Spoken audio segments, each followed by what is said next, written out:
This is Lacey Rice with KYSports.tv at Georgetown College, talking to women's soccer coach Leah Cruz Castleman, who is in her 10th year at Georgetown. Sounds like a long time.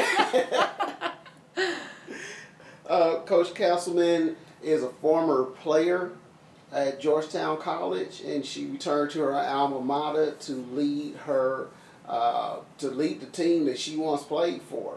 And she has been successful over the years with the overall record of 98 wins, 62 losses, and a few ties here and there. A few too many ties. How you doing today, Coach? I'm doing great. How are you? I'm doing fine. Well, it's a pleasure coming up here to Georgetown College, meeting you, and giving you an opportunity to share with the rest of Kentucky and hopefully the United States, maybe even the world, about Georgetown College women's soccer. How has everything been so far this year? This year is a really special year for us. I've got 7 seniors on the team this year who are starting, and the other 4 players, well, there's 3 out of the other 4 who are juniors. So we're a very veteran group this year. The leadership is outstanding. Everybody just kind of knows what to do and where to be and what questions not to ask and those types of things. And it makes my job so easy. I can just kind of sit back and watch the magic happen. And we're looking forward to a really great season this year. Okay. Well, it seems that you've pretty much been in the mix every year. Of course, you have a juggernaut in Lindsey Wilson, who sits top of the conference on an annual basis, and then you, Campbellsville, and quite a few others seem to slug it out. And looking at your conference record last year, you actually only had 1 loss. Yeah, so it was Lindsey Wilson. I think we tied Cumberland, Tennessee last year. At that point, they were ranked a little bit higher than us nationally, so that was a big game for us. And we actually should have won it. I know every coach probably says that about a tie, but we were up until the very last few seconds and made a mistake that cost us. But we're looking to really build off the things that we did last year, and then in 2015 when we got our first national ranking. We've kind of bounced around in the top 25, in and out of it, the past 2 seasons. So we're trying to just kind of build off that and really have our sights set on our first national tournament appearance this year. So big, exciting things happening. Okay. With the NAIA, how does a team get invited, or how do they make the national tournament? You can win your conference outright. You can win first in the conference tournament. If your conference has a certain number of members, I believe it's 12, you will take your first team, your champion, and you'll take your runner-up to the national tournament. At that point, there's maybe 4 spots left for an at-large bid, and they go off of a ranking system to choose those spots. Last year, we were about 3 or 4 spots away from that last at-large bid. So we were very, very, very close to getting in last year. And the year prior to that, I think we were 5 or 6 spots away from it. So you had some close calls there. Yeah, some heartbreakers. Yeah. But I keep telling them, y'all, let's just win the conference. It doesn't have to be this way. Well, that would be the easier thing to do. Yeah. Well, we'll do it. We'll do it for sure. I believed it when I was a player. My last season playing was 2004, and we came really close that year. And I've believed it ever since, and it'll happen. Okay. Talking about your time as a player, who was your coach at the time, and what were some of your honors? Jim Tussey was my coach. Great. He's a legend in Kentucky. Been coaching for a really long time. He started the women's program here. And he took it from a club sport to almost, a national contender. My senior year, I'm trying to remember exactly. I think we had votes for the top 25 for the first time in the history of the program my senior year, and then we had votes again. So just outside the top 25 for the preseason ranking in 2005 after I graduated. I was a goalkeeper. I played in goal for four years here. I was an All-American honorable mention, and it was 4 of the best years of my life. So much that I wanted to come back, and this is all I really want to do. Okay, all right. How many All-Americans have you had during your time coaching? Coaching, I have not coached any. Okay. I've played with a few. There were Liz McHale, Liz Brown when she played. She's McHale now. She was an honorable mention. Brittany Hunt was an honorable mention, and Megan Scott was a third-team All-American. Okay. No, I played with all 3 of them. Okay. Now, your style of play, what type of style do you have? Is it more attacking, more defensive? Oh man, that's a hard one. It's interesting because you see a lot of goalkeepers go on to coach. Mm-hmm. Okay, I see a lot of that. So you'd think that we would be maybe more defensive minded, Mm-hmm. because that was kind of our role, was Mm-hmm. as a the final defender. But I actually really enjoy coaching both sides of the ball. Mm-hmm. But I also really understand the attack side because I watched it so closely when I was playing. And that side of the ball kind of interests me, especially with the group I'm coaching right now, because they're very attack oriented. Mm-hmm. But it interests me because that was always what I was trying to break down as a player, as the attack coming at me. So I don't know. I've had teams that have been more defensive minded. I've had teams that have been more attack minded. I think this year's team is probably the most attack minded team that I've coached in 10 seasons. I've had some seasons where we didn't score more than 20 goals in the whole season. But in the same season we may have had 10 shutouts. We may have only allowed 9 goals the whole season. Right. The girls, this year's team set a record to have 45 goals this season, and I 100% think that they can achieve that. Right. So it would be interesting to see. And for those who are not familiar with soccer, soccer's not like football or basketball where you just have a whole lot of points scored and everything. It's a lot of strategy and a lot of pretty much perseverance and endurance by the players. Yes. And so, well, just to put it in perspective, on average, what would you say would be like the percentage made versus shot on goal? Man, that's a tough one. I had a freshman last year take 31 shots. I was just looking at this earlier. I don't have this memorized. Okay. She took 31 shots, and 20 of them were on frame.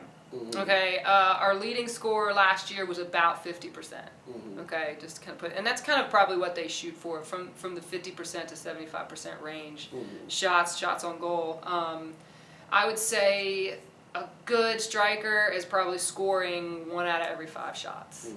Mm-hmm. But and even for like a goalkeeper, having 5 saves in a game is a great game. Right. So I know, I guess a lot of people think soccer's boring because of that, but I don't know. You just got to get out there and play, and you'll. So I've had friends that have fallen in love with it later in life, so it's gonna be cool to see. Okay. Well, soccer is also, besides just the endurance aspect, it's very physically demanding because, I never knew before I actually sat and watched some matches live just how many bumps and hits and everything else that players take during the course of a match. Yeah, we do a lot of weightlifting. Mm-hmm. And that's something that I've seen evolve over the years, from even when I was a player and the years that I've coached. We do it a lot more now than we used to, but I think everybody is kind of moving in that direction. So if you don't do it, you're going to get left behind. It is just, the physicality is just, it's outrageous. Wish you guys could have seen this scrimmage we played last Saturday. There was almost an ejection, and it was just physical play, They'll let you get away with some of it, but not a lot, and so you gotta kind of know how to do it, and you have to be stronger than your opponent, and we're seeing that a lot more now than we used to. Okay. So a lot of time in the squat rack for my girls. Okay. So as far as the Mid-South Conference, what style of play have and not trying to get you in hot water with any referees or anything, but do they pretty much let you play, or are they ones that will at times slow down the flow of the match? Or it depends on the referee. There are certain guys that will let us play. And I'll be sure to tell them before the game, we don't ever foul, we're not ever offside, so just don't worry about, leave your whistle over here with me. It depends on the ref. I typically, as a coach, I prefer a game where the ref is he kind of goes unnoticed, where we're allowed to just kind of play. And I think my girls would agree with me, it really disrupts the flow of the game when you're getting a whistle every 10 seconds, every 30 seconds, for a little bump here or bump there. It's a physical game. It's a very, very physical game, and I think there's probably stats about that somewhere. You may know. The number of concussions and things in women's soccer is probably now considered maybe one of the more physical of women's sports. I don't know if it's really past basketball or anything, but it's up there. But when the ref will let us play and not disrupt the flow with every little touch, that's the kind of ref I prefer. And we have some really great ones in the Mid-South, so I always appreciate when we get those guys. Well, talking about concussions, I believe overall as a sport, soccer is, I believe, 1 or 2. Yeah. And so, it's very physical. Plus, the fact that you can strike with your head and things like that. With me wearing glasses, that wouldn't be too smart. But yeah, I will say some of the concussions we encounter are because of the head balls. But one thing the Mid-South Conference has done that I've really appreciated is they've put a rule in place where we will actually deflate the balls a little bit between men's and women's games. We go down to a 9-pound ball, which helps. I mean, when the balls are inflated to just this rock hard thing, we don't have the neck strength in the women's game to deal with that, and so you're seeing a lot of concussions from the head balls, and then you see some where you're knocking heads, and then the third that you'll see is the whiplash and the hitting the ground, hitting the head on the ground. But deflating the balls a little bit has helped a lot, and it's something that I appreciate our conference doing for the girls. So.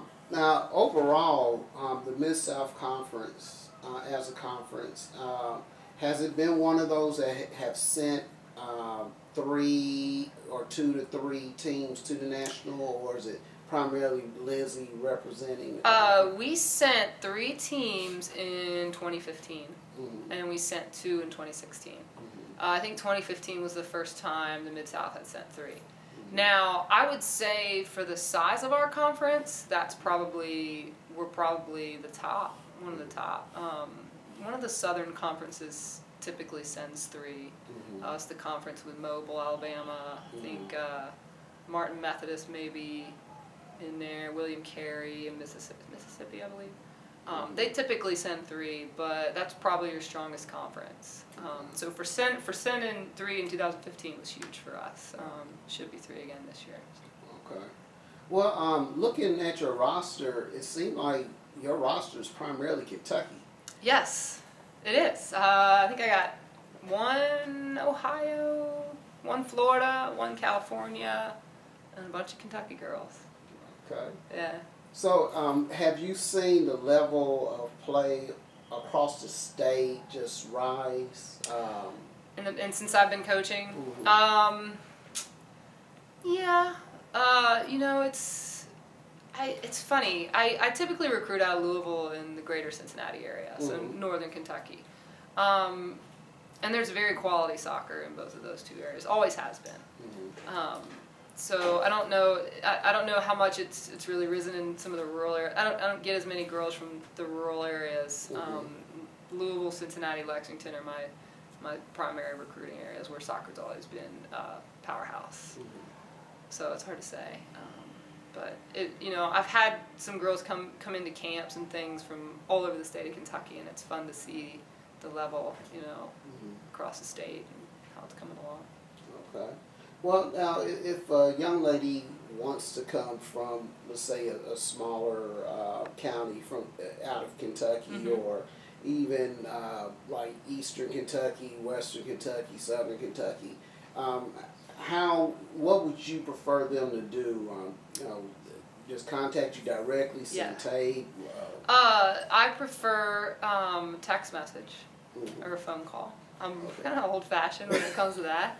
I like to get kids on campus, and I like to get them in a training session with us, which is one of the advantages of being an NAIA program is a lot of our recruiting rules are pretty lax when it comes to that. But I like to take a kid and put them in a training session and kind of see how they play with my current players, and if they can play at the level. And I really like to try to get to know a kid in the recruiting process and what kind of a person they are, what kind of character they have, and meet mom and dad, and and I really like to do that by getting them on campus. And typically the best and fastest means of communication is through a text message or a phone call, and we figure out a day to get them here, and we go through the process that way. And if everything meshes, we try to get them back a couple more times. But I have a freshman from down in speaking of Eastern Kentucky. She's down in Middlesboro, is where she's. Okay. Little tiny itty bitty place. You go through the smallest little towns to get down there. She's like right on the border of Kentucky. So I have had kids from all over the place, little tiny places that have played and done well. And she actually, she's one of my freshman goalkeepers. But she went down to Knoxville to play for a big club, and that's kind of how she got, really developed as a player, is getting down into Knoxville and playing at a high level. So. Okay. Now, as far as talking recruiting, NAIA and NCAA do have very, very different rules. I know one rule is that you don't have that limitation of having to wait till after their junior year to recruit them. Correct. And so if a young lady's in 9th grade, right, 2nd grade, and might want to come to Georgetown, Kentucky, it's okay for her to go ahead and contact you. Yes, absolutely, and I want to hear from them. You know what I mean? I don't want to hear from mom and dad. I want to hear from that kid, and I want to get to know that kid. One of my top recruits for 2018 started coming to my camps as a freshman, going into her freshman year of high school, and she's come repeatedly over the years, and now it looks like she's going to be a Tiger next year. Hopefully, I'm waiting to hear back from her, but it's a relationship building process, and I think that needs to occur. I think that we have really strong team chemistry on our team, and I think part of the recruiting process has kind of lends itself to that. Okay. Well, and I talk to high school coaches a lot about recruiting and things, and I do cover NAIA as well. When do you advise student athletes to get or to submit to the eligibility center for NAIA? Well, because of the fee, I recommend that they wait until they know they're going to play at an NAIA school. And I'm making a lot of scholarship offers in the fall of senior year, and typically, and now it's starting to get even a little bit earlier than that. Typically, by Christmas of your senior year, you ought to know where you're going to go and what you're going to do, and there's still plenty of time then to go through the eligibility center. Okay. Yeah, I like to keep my money, so I don't want to go, doing all these, paying all these fees and registering for all these when you have time to do it, after you decide. So. Okay. Well, can you tell us about some of the players that we should look for this year? Yes, there's 7 seniors, like I said, so all of them. In our attack, you've got Bethany Massey and Sky Zimmer are 2 juniors who are running our attack this year. They work really well with Lindsey Dunn, a senior who's going to be out on the flank for us, and Jody DeJohn and Elise McKinney, seniors also, that will be running up through the midfield. And those 6 are so dynamic and so creative. It's just exciting soccer to watch. I've got a bunch of veterans in the back line too. I've got Zoe Stovic, who's an all-region player, multiple all-conference first team. She's at center back. I've got 2 seniors next to her, Emily Wright and Emma Schneider. And then I've got a junior at my outside back, Fatima Maxwell, Louisville girl. I've got a senior at my holding center. I mean, it's I feel like so like rich with all these seniors. Emily Connor is a holding center midfielder, wins everything out of the air. So I've probably named my entire starting lineup. I'm gonna have a freshman in goal this year. I'll have a freshman goalkeeper. I'm not sure who's gonna get the job yet, but it's gonna be Meg Martin or Sarah Slusher. So and I've got a lot of depth as well. I've got juniors and sophomores coming off the bench that are skilled and creative, and they're fighting tooth and nail for that job every day in training. So I just can't wait to play. We got a game tomorrow, and I'm so excited to get on that bus. Okay. How many girls do you have overall? I've got 24 this season on the varsity. Okay. All right. Now, as far as last year, how did things end up for you? We ended up. Jenny, help me. Were we in the conference finals? Semifinals. Conference semifinals against a team, Cumberland, Tennessee, who we had tied earlier in the year, and we lost. And then we were close to getting an at-large bid to nationals. I think we were about 3 spots out. Okay. So it was a bit of a heartbreaker at the end of the year. Okay, so the girls have something to shoot for this year, and, and they know what it feels like to be there, but not to get there. Yeah, they're fired up. They're ready to go. Okay. Well, Coach, as we get ready to wrap it up, just want to give you an opportunity to give some shout-outs. Oh, man. I could go all night. Well, I got my daughter in the room with me. She's a budding soccer player. She's 7 years old and started maybe following in Mama's footsteps, playing a little goalkeeper. So shout out to the whole family. My husband's a big supporter of the program, and my son is turning 4 on Sunday. So they back me, and they let me work hard from August to November, and I appreciate that. Okay. Well, we definitely want to thank you very much for taking the time out to talk to us, and we will definitely keep an eye out on Georgetown women's soccer this year. All right. And we wish you all the best. Thank you very much.